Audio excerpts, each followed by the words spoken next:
সিন্ডিকেটের চাপে দোকান বন্ধ, এরপর জীবনের নিরাপত্তাহীনতায় রাতের আধারে দেশ ত্যাগ।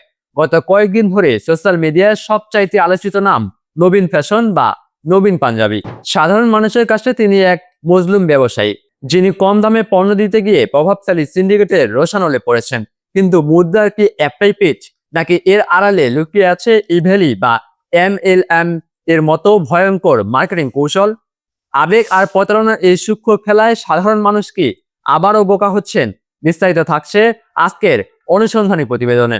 আনন্দবাজার বঙ্গবাজারের সামনে হঠাৎ কইরা 2013 সালের জানুয়ারির 7 তারিখ, তারা কেন তারিখটা মনে আছে? কারণ সেদিন আমি 1.5 কোটি টাকা লস খাইছি। গত 20 মার্চ রাজধানীর মগবাজারে নবীন ফ্যাশনের শোরুম জোরপূর্বক বন্ধ করে দেওয়া হয়। অভিযোগ ওঠে 3 থেকে 4 হাজার টাকার পাঞ্জাবি মাত্র 300 টাকায় বিক্রি করায় আশেপাশের ব্যবসায়ীরা ক্ষুব্ধ হয়ে এই কাজ করেছেন। এরপর বৈষম্য বিরোধী ছাত্র আন্দোলনের নেতাদের হস্তক্ষেপ, আদালতের নির্দেশে দোকান খোলা এবং সর্বশেষ 24 মার্চ রাতে প্রাণ ভয়ে নবীন হাশেমির দেশ ছাড়ার ঘোষণা। সব মিলিয়ে সাধারণ মানুষের ব্যাপক সহানুভূতি করিয়েছে নবীন ফ্যাশন নামের এই প্রতিষ্ঠানটি। কিন্তু বিপণন বিশ্লেষকরা এখানে অন্য গন্ধ পাচ্ছেন। সোশ্যাল মিডিয়ায় নবীন হাশেমের হতাশার যে পোস্টটি ভাইরাল হয়েছে, সেখানে তিনি 83% বিক্রি কমে যাওয়ার কথা বলেছেন। সেই পোস্টটি কিন্তু মগবাজার শোরুমে ঝামেলা হওয়ার আগের। মার্কেটিং এর ভাষায় একে বলা হয় ভুলনারেবিলিটি মার্কেটিং। সুনির্দিষ্ট ডেটা দিয়ে নিজের হতাশা প্রকাশ করে মানুষের মনে সমবেদনা তৈরি করা, যা মূলত বড় কোনো অফার নিয়ে বাজারে কামব্যাক করার এক পুরনো কৌশল। ডিজিটাল দুনিয়ায় এই ঘটনাকে অ্যাটেনশন ডাম্পিং হিসেবেও দেখছেন অনেকে, অর্থাৎ প্রচুর আবেগঘন স্টোরি দিয়ে ইন্টারনেটের পুরো স্পেস দখল করে ফেলা, যাতে মূল সমস্যা বা আগের কোনো নেতিবাচক বিষয় চাপা পড়ে যায়। এর সাথে যুক্ত হয়েছে পলিটিক্যাল মার্কেটিং।